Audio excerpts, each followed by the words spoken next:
Okay, so I just watched Thou Art That. That's Matt Siegel's video called Agency in the Universe. And it was a response to my video where he's trying to, I guess, set the larger context for agency. And I think he's, again, very articulately, somewhat suggesting that uh, I don't want to say he was using the expression, but in Whitehead's, I'm giving a kind of misplaced concreteness to the agency that emerges at the human level, and I'm not recognizing, perhaps, the degree to which agency is, I guess we'll say, already expressed, or at least as a potentiality or a possibility, has to be etched into the cosmos in order for it to manifest itself as it does at the human level. Okay, and that's as best as I understand it. I guess I will say first, I think we're probably more on the same page than you'd think. And I'm going to see, okay, so the thing that I would say is the book to read, people, you want to check out called Experience and Being. This is by Calvin Schrag. And Schrag was one of my mentors. This is one of his earlier books.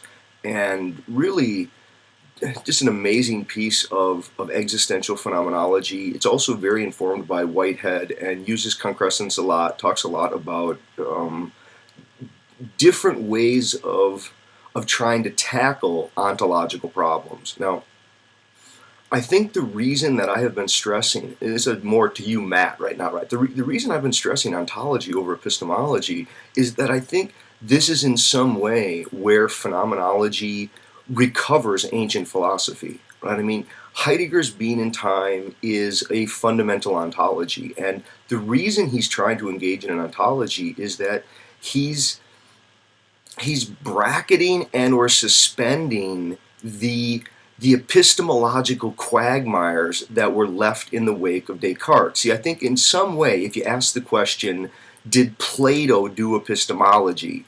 We're going to go, no. It doesn't make sense to talk about the ancients like Socrates. Now, even though Socrates in some way knew that he knew nothing, in some way had some kind of doubt, intelligibility for the ancients is part of the world itself. That is, the world itself has greater and lesser degrees of intelligibility, and the Greeks thought that they discovered the orderliness of the logos, right? That they shared with the cosmos by way of articulate speech and by articulate language. You know, Descartes comes in, and for Descartes, you know, none of this has been adequately suspended, none of this has been adequately brought to the rigors of doubt, and you get this just robust kind of epistemological turn from Descartes and then everything in the wake of Descartes. And I think part of the problem is that issues like intelligibility, or even better, language, you know, language after Descartes increasingly becomes an epistemological issue. That is, the problem becomes, how well does language serve in giving warrants and justification for belief? And, you know, can we obtain knowledge through justified true beliefs? And this whole notion of, you know, what would be the source, and again, even though Descartes' project fails because, you know, even though he has this clear and distinct idea, it's God who gives it him, blah, blah, blah, right, when you read the actual meditations. And, you know, in some way I think, you know, even Husserl, when Husserl was eager to, I guess, embrace the Cartesian project of skepticism and bracketing, he and was, I guess rightly so, trying to attack psychologism, he ended up maybe over epistemologizing, over making the problems seem to be over eidetic rather than ontological, and I guess in your terms, sort of cosmological.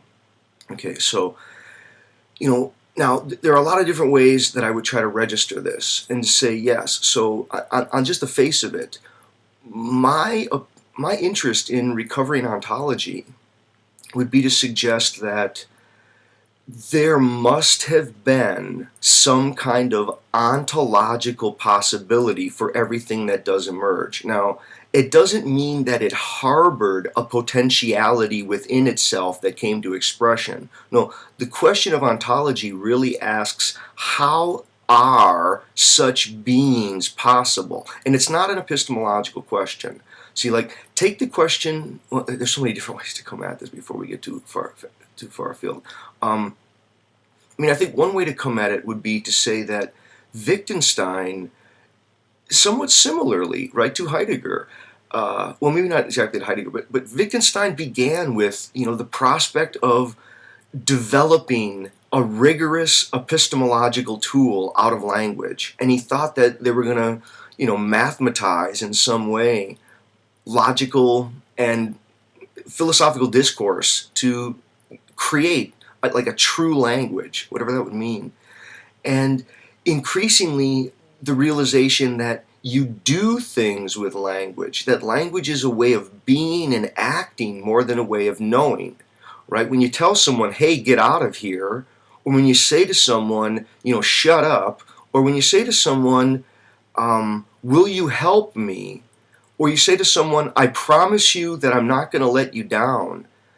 If you try to reduce these to epistemological acts, that is an attempt to know and can you be assured that the other person was telling you the truth and all these kinds of things, they're obviously stilted. It doesn't really work. That there's so much more going on, and language is a lot more of one of these host of different games where people learn how to go on from there. And the more rangy one can understand language and the degree to which language poses ontological problems, and by that I mean it makes things what they are. See, for the epistemologist, the things, the knower and the knower are assumed to be separate, and we had this sort of skepticism about it, and then language gets used as a more or less transparent tool to accurately, or fail in its representation, but to try to accurately represent the world that's there, the facts, the state of affairs, the conditions, whatever it is.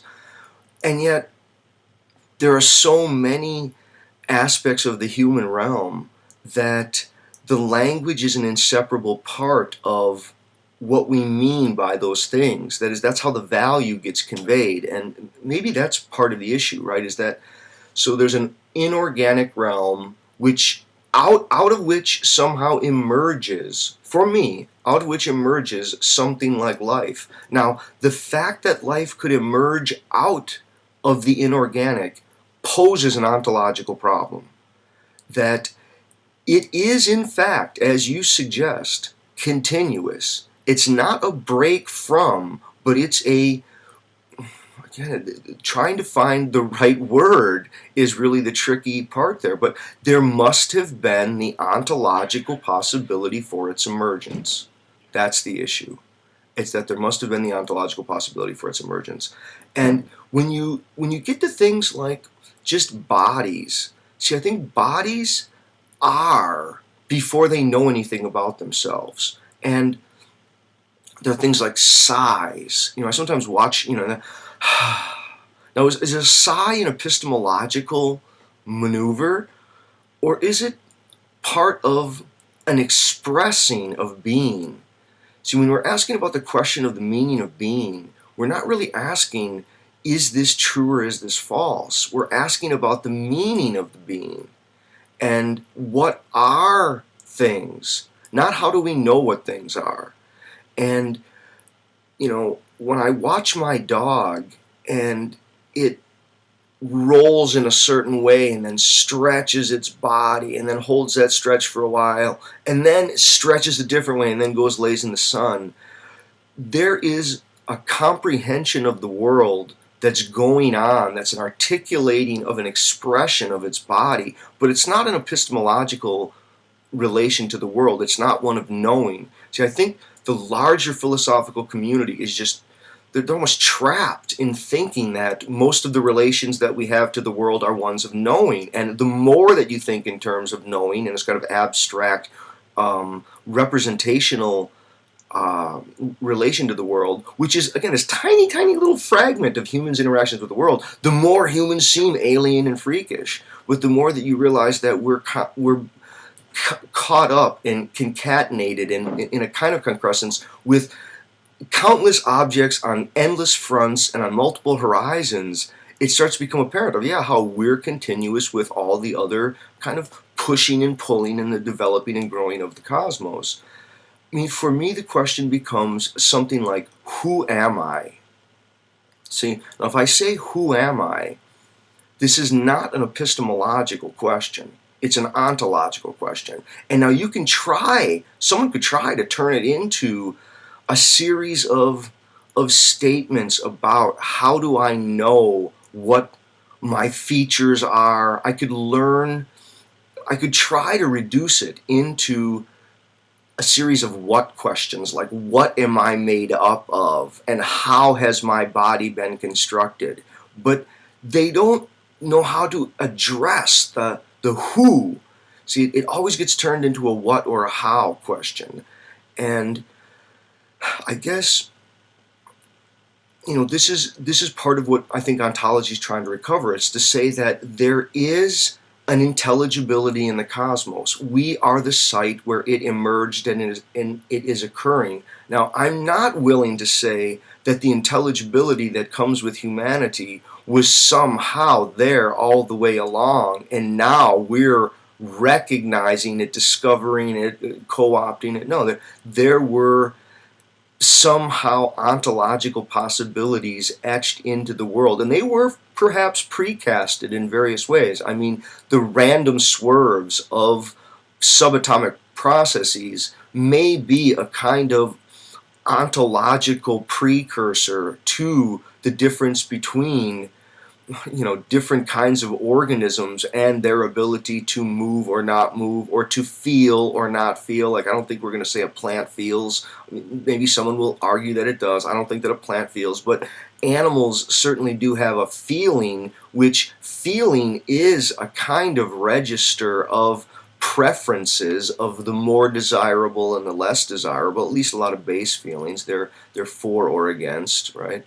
And those, again, predate and they precast and they sort of clear the ground for what will ultimately get experienced in the human realm as this elongated stretch of human decision making. And I think the exemplar case would be promises. I've already talked about some of those, but commands, promises, and to think about a command, one of the interesting things about commands, at least in the human realm, is that commands, moral commands, they're often given with a huge time gap between when the command occurs and when the obedience to the command is expected. So, the parents, for example, the parents will tell the child, do not commit adultery, before the child even knows what adultery is. And so there's this sense in which time gets generated, a certain kind of time, a certain human experience of time, a dwelling in time, which is, it occurs in that elongated gap between the command and its obedience. And again, a lot of this comes out of Kenneth Burke's work, but what Burke would say is that, yes, the person is told, they're like washed over with lots of don'ts, with lots of thou shalt nots, and this washing the child over in all this negativity, it, in forms of blockage, it allows the child to develop a character, and this character is its own response to the thou shalt nots. So if it says yes to the thou shalt nots, it will largely feel good about itself, and if it says no, and it slopes off into a kind of disobedience from the thou shalt nots, it will feel guilt and bad about itself. And then as it gets more and more sophisticated, right, as people become older and they gain new circles of friends, it becomes more, open and able, the child can become more open and able to question the very morals, the promises that it had perhaps taken on as a youth without realizing it. But the larger issue is that language offers ways of being and of constructing the world. It doesn't simply refer to things that are there.